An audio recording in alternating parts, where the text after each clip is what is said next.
There is a moment that happens to almost every person who is trying to change their life, and I want you to recognize it because it might be happening to you right now. You wake up motivated, you have your goals clear, you know exactly what you need to do, and then somewhere between your first cup of coffee and noon, something shifts. A comment from a coworker gets under your skin, or you check your phone and see something that triggers comparison. Or maybe nothing external happens at all, but suddenly that fire you woke up with has turned to ash. And here's what nobody tells you about this pattern. The problem is not your motivation, your discipline, or your circumstances. The problem is that you have never been taught the forgotten discipline of self-command. I want you to understand something that took me years to fully grasp, and it is going to reframe everything you think you know about willpower and success. The ancient Stoics had a concept they considered the foundation of all human flourishing, and they called it the ruling faculty. This was not some abstract philosophical idea to them. It was the practical recognition that inside every human being there exists a commanding center, a part of you that can observe your thoughts, evaluate your impulses, and choose your responses, rather than being dragged around by whatever emotion happens to arise. The tragedy of modern life is that most people have completely abandoned this seat of command, and they do not even realize it has been left vacant. Think about the last time you reacted to something in a way you later regretted. Maybe you sent that text you should not have sent, or you agreed to something you did not want to do, or you spiraled into anxiety over a future that has not happened yet. In that moment, who was in charge? Not the wise, centered version of you that exists when you are calm and clear. Some other part of you had seized the throne, some reactive, fearful, or wounded fragment that does not have your best interests at heart. And this is not a metaphor or a poetic way of speaking. This is literally how your psychology operates, and understanding this is the key to everything. Carl Jung spent his entire career mapping the different parts of the human psyche, and what he discovered should transform how you relate to yourself. He found that we are not single, unified beings, but rather a collection of different aspects, what he called complexes, each with their own agendas, their own fears, their own desires. There's the part of you that wants safety and comfort at all costs. There is the part that craves recognition and achievement. There is the wounded child part that still carries old pain and reacts to present situations as if they were past threats. And then there is what Jung called the self with a capital S, the central organizing principle that can integrate all these parts into a coherent whole. Self-command is about learning to operate from this center rather than being hijacked by whatever complex happens to get triggered in the moment. Now here is where this gets practical, because I know you did not come here for theory. You came here for tools you can use today, strategies that will actually change how you move through the world. The first thing I want you to understand is that self-command is not the same as self-control, and this distinction is absolutely crucial. Self-control is gripping. It is white-knuckling. It is trying to suppress parts of yourself through sheer force of will. Self-command is different. Self-command is about establishing proper hierarchy within your own psyche, where the wisest part of you is genuinely in charge, and the other parts trust that leadership because it has proven itself worthy of that trust. Let me give you a concrete example of what this looks like in real life. Imagine you are in a meeting and someone criticizes your work in front of others. Instantly, multiple parts of you activate. There is a part that feels shame and wants to disappear. There is a part that feels anger and wants to attack back. There is a part that feels fear about what this means for your job security. Self-control would be gritting your teeth and suppressing all of these reactions while your nervous system screams inside. Self-command is different.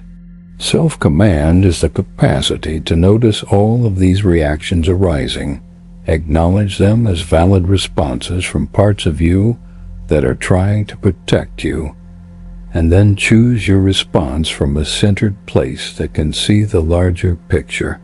The person with self-command might respond with genuine curiosity, asking what specifically could be improved, not because they are performing calm, but because they are operating from a part of themselves that genuinely sees feedback as information rather than attack. The question you should be asking right now is, how do I develop this capacity? How do I move from being constantly reactive to genuinely commanding my inner world? And I am going to give you a framework that draws on everything from Stoic philosophy to modern neuroscience. But first, I need you to understand why this matters so much for manifestation and creating the life you want. Because here is the truth that most manifestation teachers will not tell you. You cannot create from a state of internal chaos. The law of attraction is not just about positive thinking or visualization. It is about the sustained vibrational state you operate from day after day, and that state is determined by who is sitting on the throne of your psyche. Think about it this way.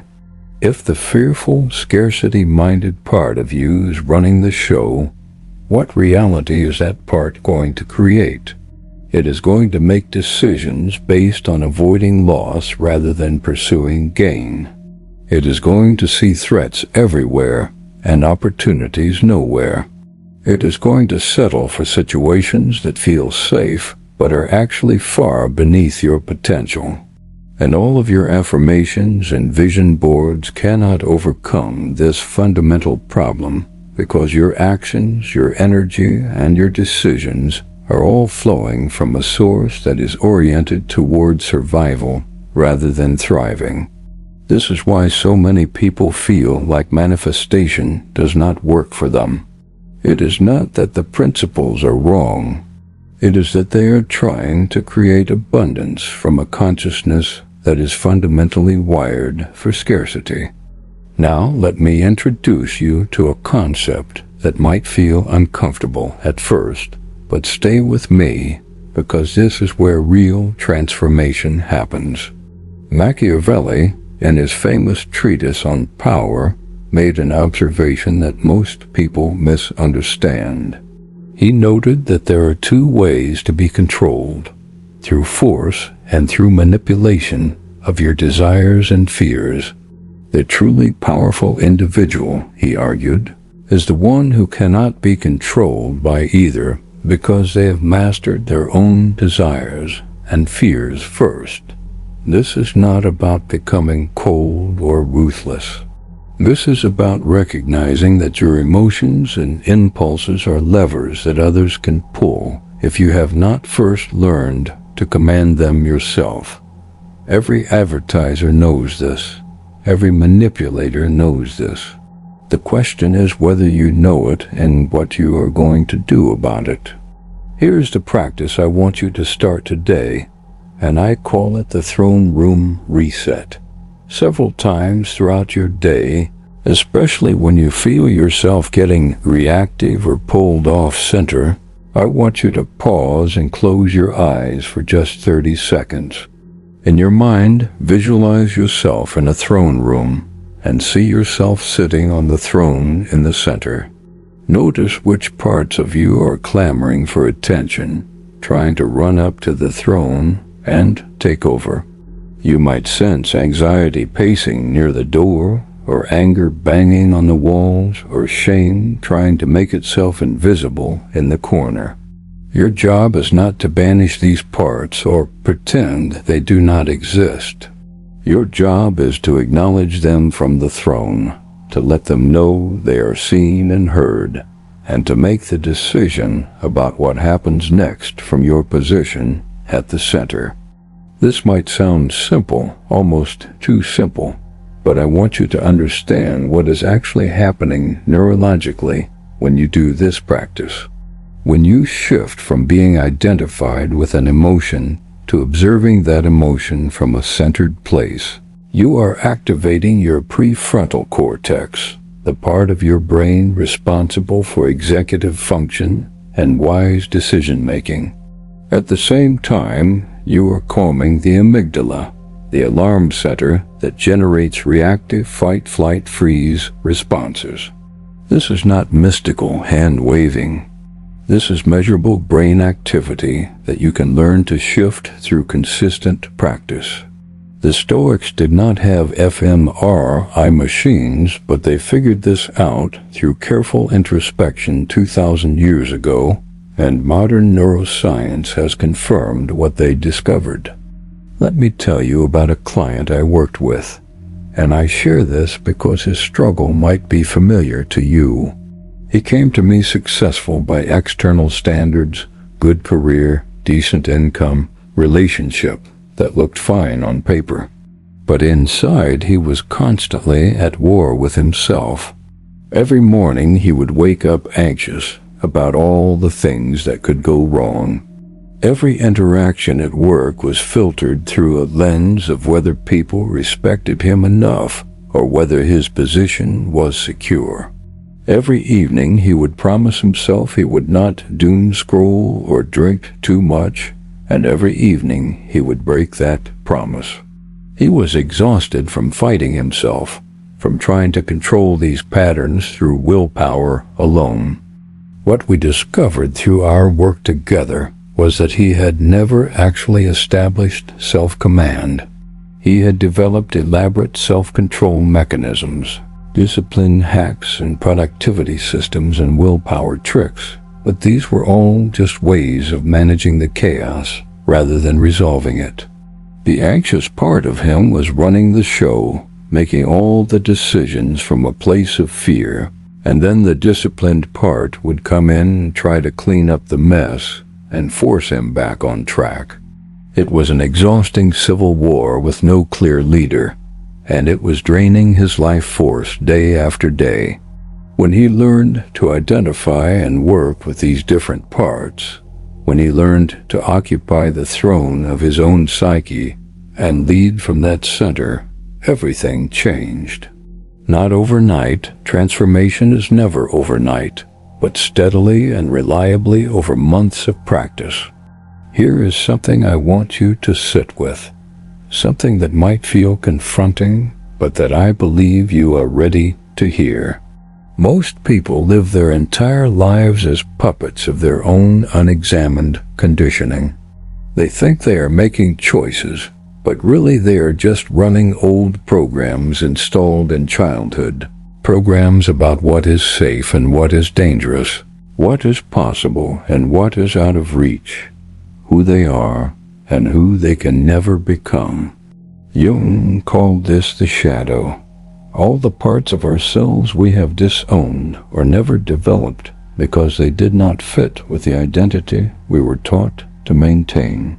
The person who is told it is not safe to express anger has a shadow full of unexpressed rage. The person who is told they should never put themselves first has a shadow full of unmet needs. And here is the key insight. Whatever we refuse to integrate, whatever we push into the shadow, does not disappear. It gains power over us from the darkness.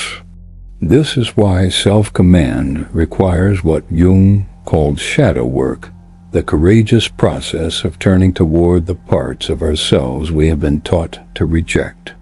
And I want to be clear about what this means practically, because it is easy for this to become vague and abstract. Shadow work is not endless navel-gazing or using your past as an excuse for present behavior.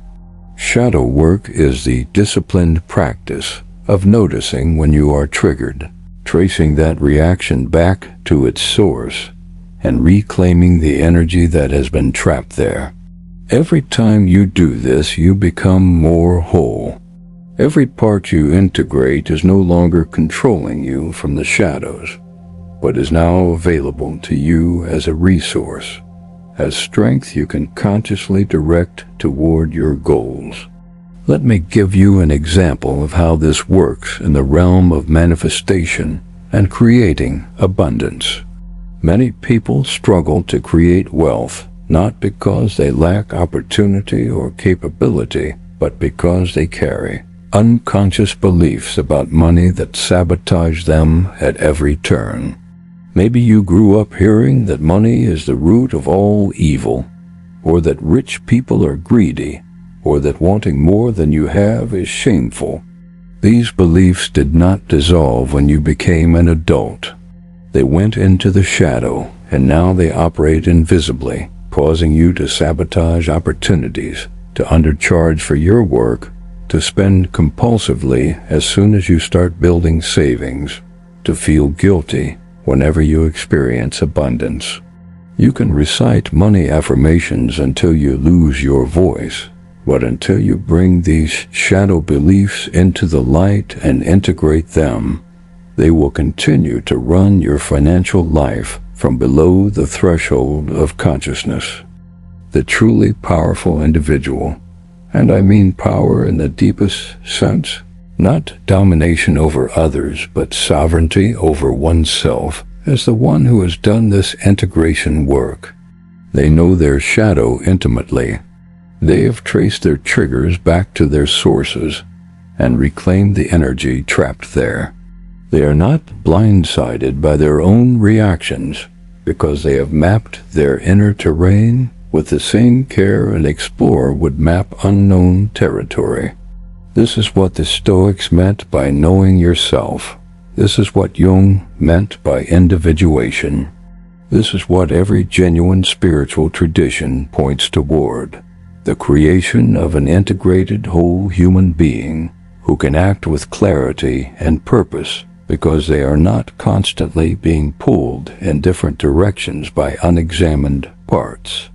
Now I want to talk about something that most self-help content avoids, and that is the reality of power dynamics in human relationships. Because self-command is not just about your internal state. It is about how you show up in a world full of other people who are trying to meet their own needs, some of them skillfully and some of them manipulatively. The person without self-command is easy to influence because their emotional reactions are predictable.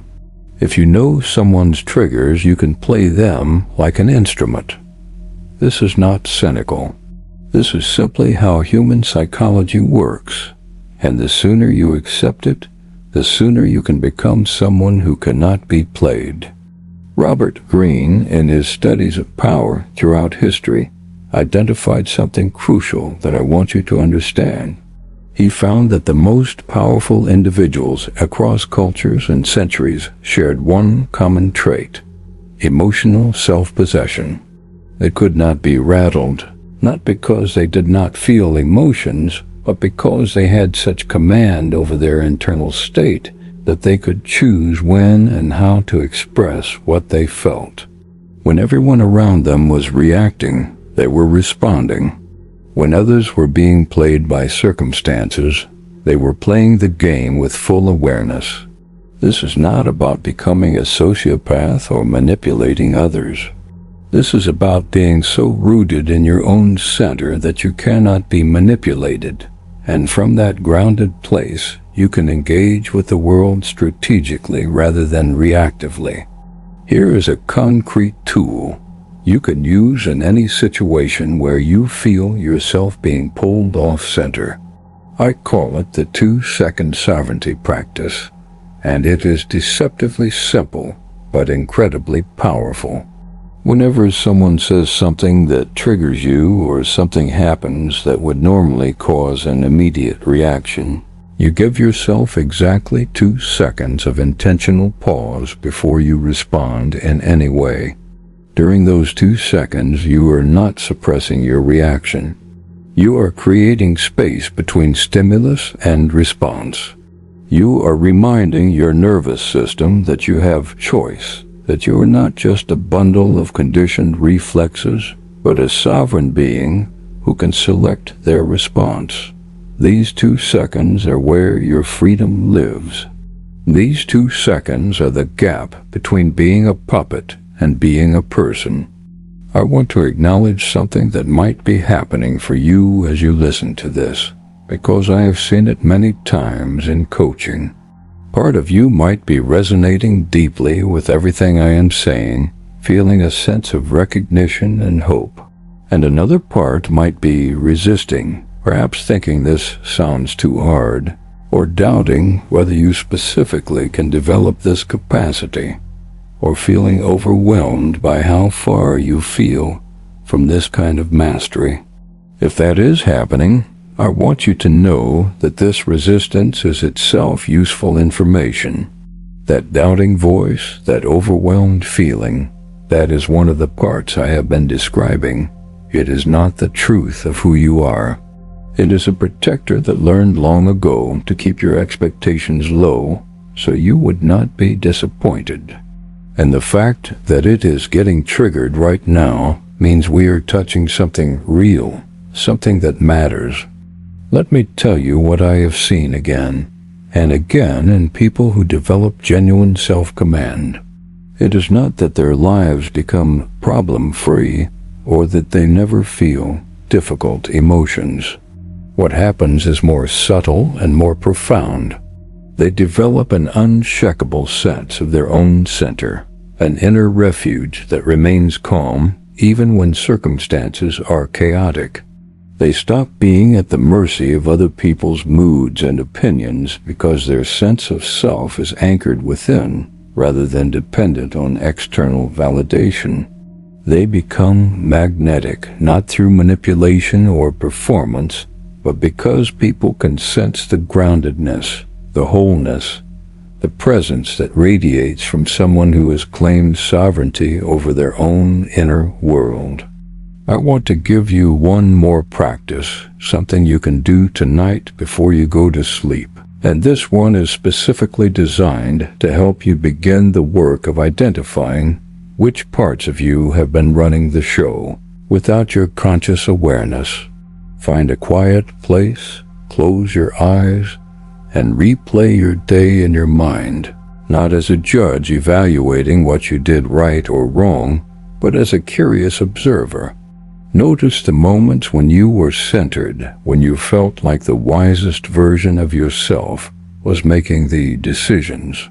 And notice the moments when something else took over, when you reacted instead of responded, when you felt pulled by some impulse or emotion that did not serve you. As you review these moments, ask yourself, who was in charge? Not you in the abstract, but which specific part of you? Give that part a name if you can. The anxious one, the people pleaser, the perfectionist, the angry protector. This naming is not meant to create more fragmentation. It is meant to help you see clearly what you have been unconsciously identified with, so you can begin to operate from a more integrated place. As we come toward the end of our time together, I want to leave you with something that I consider the most important insight about self-command, the one that ties everything together. And it is this: the goal is not to conquer your inner world, but to lead it. There is a profound difference.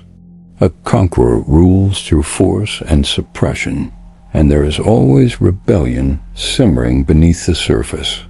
A true leader inspires genuine allegiance because they have proven themselves worthy of the position.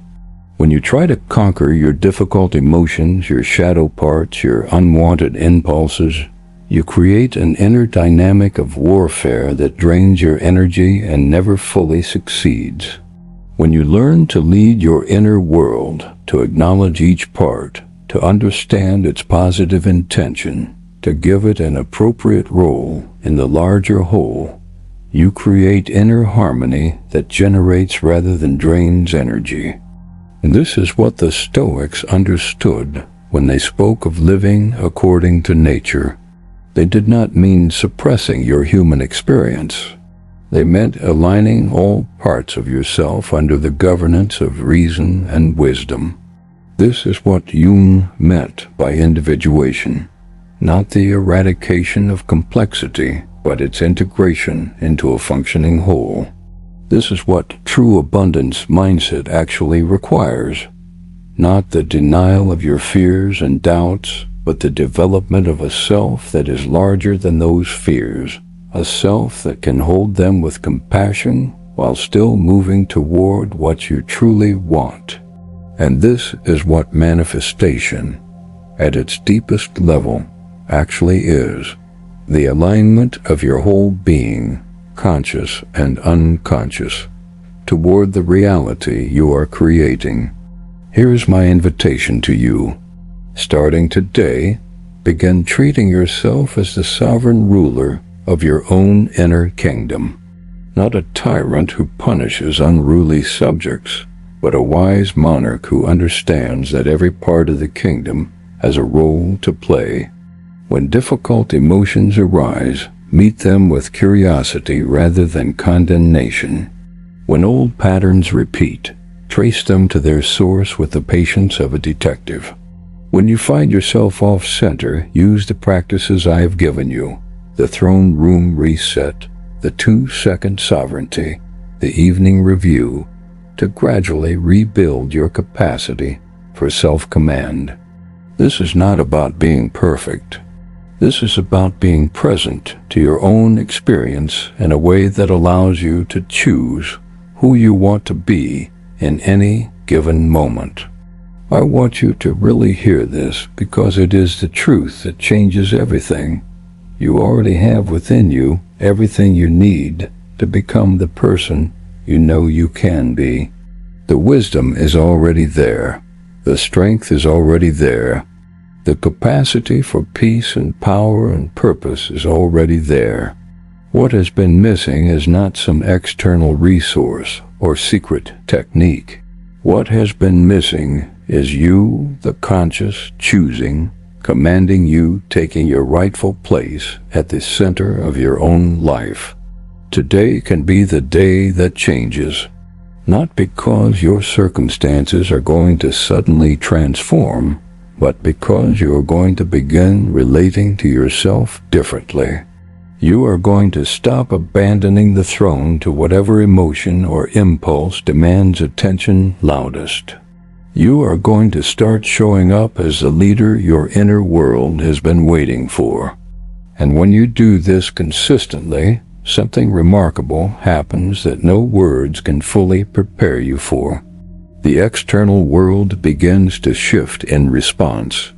Opportunities appear that you could not see before because you were too caught up in reactive patterns to notice them. Relationships improve because you are showing up with presence rather than neediness or defensiveness.